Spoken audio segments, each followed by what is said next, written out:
پڑتے ہیں چور چور جو. ایسا ہی ہے. آپ نے خود بھی ذکر کیا مونس صاحب کا, بہت سارے لوگوں کا یہ پرسیپشن ہے کہ شاید آپ زرداری صاحب کی گفتگو میں آ جاتے یا ایک رواداری میں ان کے ساتھ چلے جاتے, لیکن آپ کا جو ناطہ جوڑا ہے بنیادی طور پر تحریک انصاف کے ساتھ, عمران خان کے ساتھ, اس میں مونس صاحب کا بڑا کردار ہے. بے شک آپ کی بات صحیح ہے, اور اصل میں بلکہ ہم اس میں بلکہ ہمارا تو بالکل یقین کریں کہ یہ جب آئے تھے نا شجاع صاحب اور یہ محسن نقوی اور یہ سارے لے کے, تو وہ کہہ رہے تھے جی ہم آپ کو دے دیتے ہیں, میاں صاحب بھی کہتے ہیں. اس میں اب اللہ کی مدد ہونی سے ہم نے بچنا تھا شریفوں سے. دونوں چیزیں سائملٹینیسلی ہو گئی.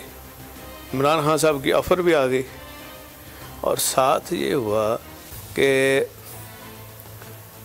مجھے یہ ذہن میں تھا کہ یار میں ان پہ اعتبار نہیں کرتا. میرے ساتھ انہوں نے 5 دفعہ دھوکہ کیا, انہوں نے کیا, ان کی فیملی نے کیا, ان کے والد صاحب نے کیا. تو مجھے انہوں نے چلنے نہیں دینا, تو مجھے فائدہ کو نہیں ہونا. خان صاحب کے پاس مجھے پتہ ہے کہ وہ مجھے چلنے دیں گے. ان کو یہ بھی پتہ ہے کہ میں نے کام کیے سارے, ڈیلیور کیا, اور ایسے ایسے اللہ تعالیٰ کی مدد سے ادارے بنائے, جیسے 1122 ہے, ایسے بے شمار ادارے بنائے آج سارے پاکستان میں ہیں, اور اس کی ٹھوس بنیادوں پہ اکیڈمی بنا کے سارا کچھ کیا. تو خان صاحب کا یہ خیال تھا کہ وہ جنرلی فیل کرتے تھے کہ یہ میرے ساتھی ہوں, میرے بازو بنے, مجھے فائدہ ہوگا. اور پھر دوسری بات یہ بھی تھی کہ مونس کی بھی ضد تھی کہ ہم نے خان صاحب کے ساتھ جانا ہے.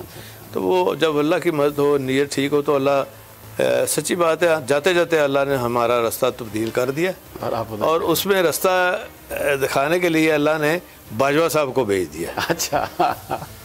باجوہ صاحب نے اس وقت جب میں نے بات کی نا جی کہ شریفوں سے یہ خطرات ہیں, اعتبار نہیں ہے, آپ کے ساتھ بھی کیا انہوں نے, کہتے نہیں میرے ساتھ چھوڑے, لیکن آپ کی بات جو ہے وہ آپ خود سوچیں, لیکن سوچ کے چلیں, اور آپ کا اور آپ کے دوستوں کا بھی راستہ جو ہے نا وہ عمران خان والا بہتر ہے. اچھا, آپ اب